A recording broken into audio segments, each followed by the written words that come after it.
is a dissent on which the Speaker is empowered to act under the 10th schedule.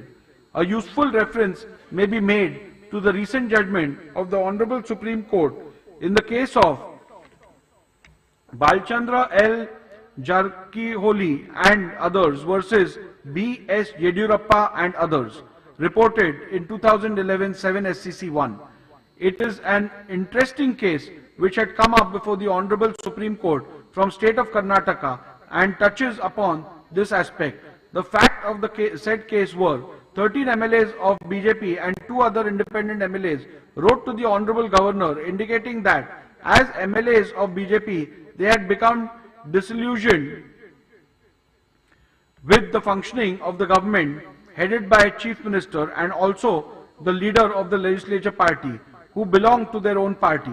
After stating their reasons, they added that they were withdrawing support to the BJP government headed by Mr. B.S. Yediyurappa, but they would support BJP government with any other leader from BJP in its place.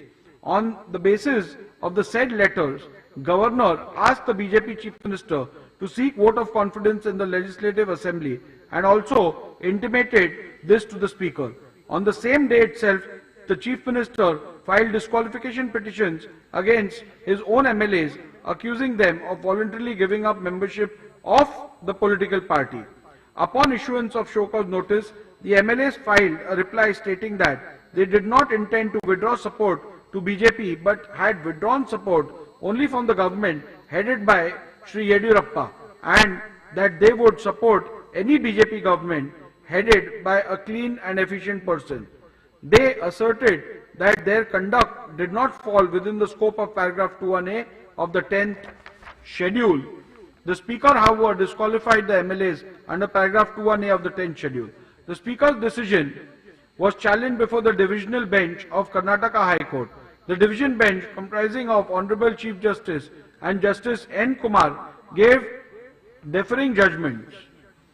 The Honorable Chief Justice rejected all the contentions of the MLAs and dismissed the writ petitions, while Justice N. Kumar, in his separate judgment, differed with the views of the Honorable Chief Justice in regards to interpretation of paragraph 21A of the 10th schedule and set aside the Speaker's order.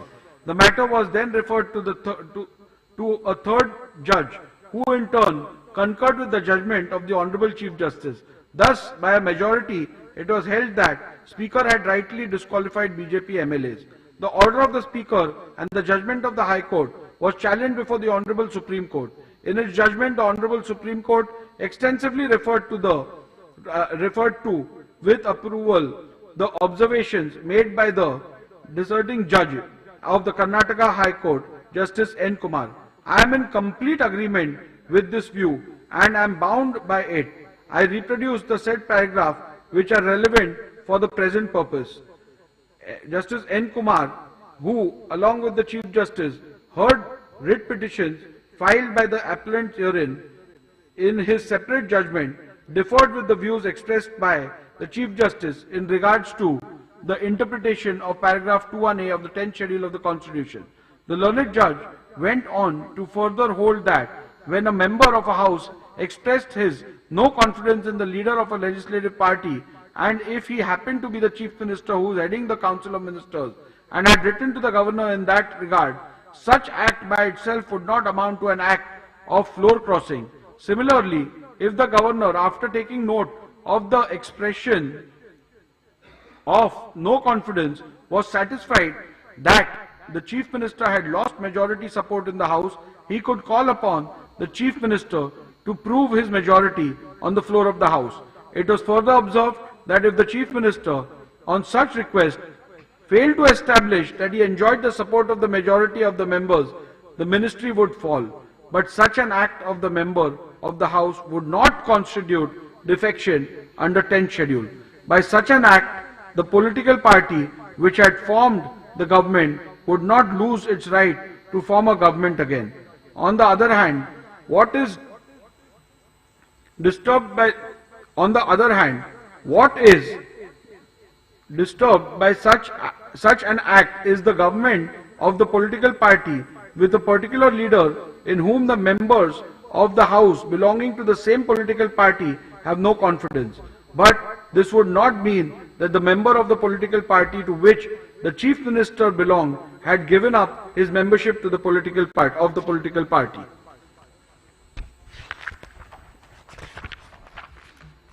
Having dealt with the various decisions referred to hereinabove, the learned judge came to the conclusion that it was clear that an act of no confidence in the leader of the legislative party does not amount to his voluntarily giving up membership of the political party.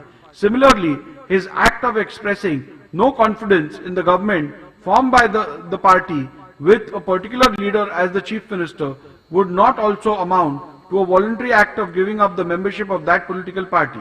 The learned judge further observed that deserting the leader and deserting the government is not synonymous with deserting the party. If a member resigned from the ministry, it would not amount to defection. What constitutes defection under paragraph 21A of the 10th schedule is deserting the party. The learned judge observed that dissent is not defection, and the 10th schedule, while recognizing dissent, prohibits defection. In this background, on an appreciation of facts on record, I find that the present petition do not attract or justify actions under the 10th schedule. In my view, the petitioner cannot and should not use the provisions of 10th schedule as a weapon to silence or browbeat the members or to crush opposition. That would be a complete abuse of the process of law and would run counter to the constitutional intent behind the 10th schedule.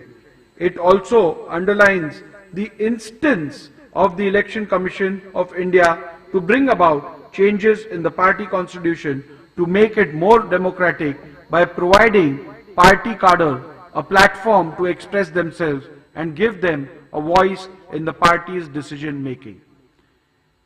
It may be that some members go overboard and make some statements or do some acts which may be in breach of party discipline.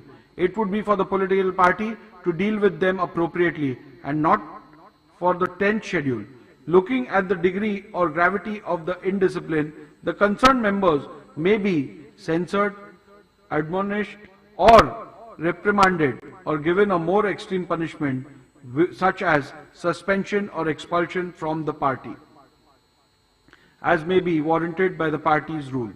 Even the most extreme punishment of expulsion from the party would not have the effect of these members losing their seat in the House. The members would remain as unattached members in the House, continuing to represent their constituencies, and they would still continue to be members of the political party for the purpose of 10th schedule. The 10th schedule is not intended to be used as a device for imposing inter-party discipline, much less for administering the party. No party leadership can use the provisions of 10th schedule as a deterrent to stifle the collective dissent of large number of members by threatening them with disqualification under the 10th schedule. In a given case, when a tussle for leadership arises between leaders in a political party, the elected members, as indeed the common party workers, usually cannot remain mute onlookers. They are compelled to choose sides. Whatever else may be the consequences of their action or inaction, the parties cannot expect that the Speaker's office be used to eradicate opposition or quell dissent in party ranks by employing the mechanism of the 10th schedule. 10th schedule can only enter the arena if members voluntarily give up membership of the party.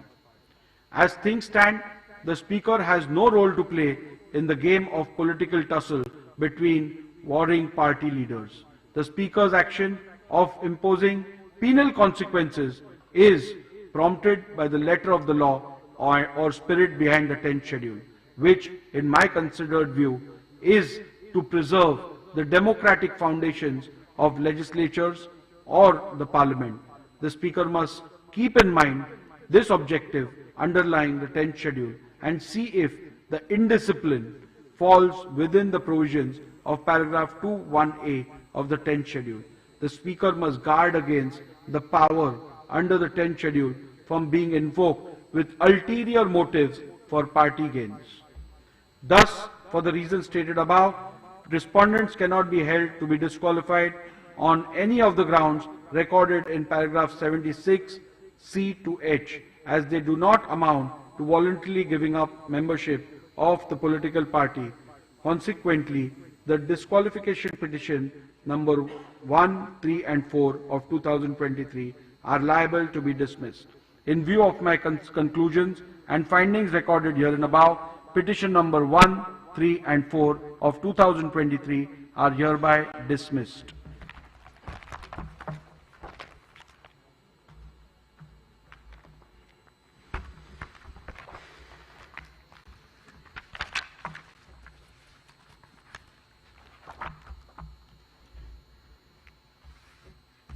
Shall now deal with the second group of petitions, being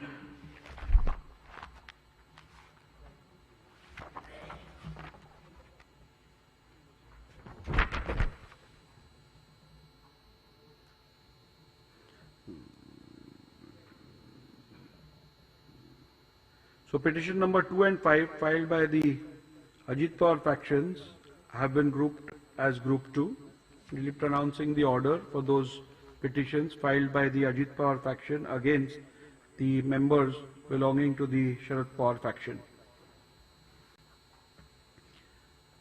The preliminary issue has already been decided, which is similar in both the groups, and I have already ruled on that and read out the relevant portions of the order which deal with that issue. Now, with regards to have respondents incurred disqualification in terms of paragraph 2(1)(a) of the 10th schedule of the Constitution on account of their acts, omissions and or conduct. So this is the respondents as in the Sharad Pawar faction MLAs, whether through their acts and conducts do they qualify for disqualification under 2(1)(a). Petitioner has contended that the respondents are liable to be disqualified on the following grounds. A. Tendered affidavits in support of Shri Sharad Pawar without seeking permission of party president Shri Ajit Pawar. Respondents, by making statements against the decision of the party to join the government, has committed anti-party activities and have thus voluntarily given up the membership of the party. In my considered opinion, irrespective of my decision that the Ajit Pawar faction was the real NCP political party when the rival factions emerged, none of the averments, contentions or pleadings raised by the petitioner in this group of petitions shall fall within the ambit of paragraph 2(1)(a) of the 10th schedule of the Constitution. The object underlying the provisions in the 10th schedule was to curb the evil of political defections motivated by various considerations which endanger the foundations of our democracy. What is to be noted is that the provisions of the amendment are intended only for the purpose of prohibiting and punishing defection, and that too with the objective of preserving the foundation of democracy. The rest of them are, my observations are same with regards to the distinction between dissent and defection.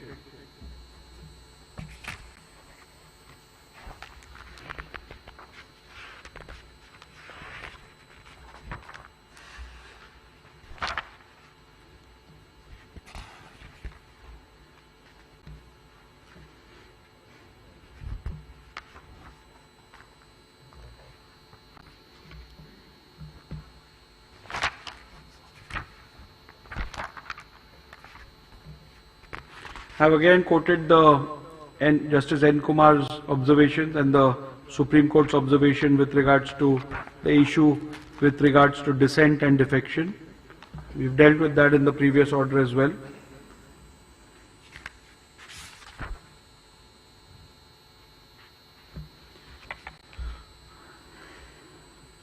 So I'll read out only the operative portion of this.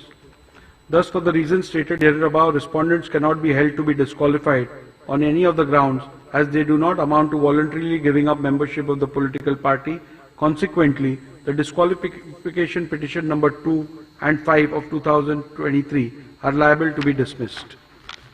In view of my conclusions and findings recorded here and above, petition number 2 and 5 of 2023 are hereby dismissed.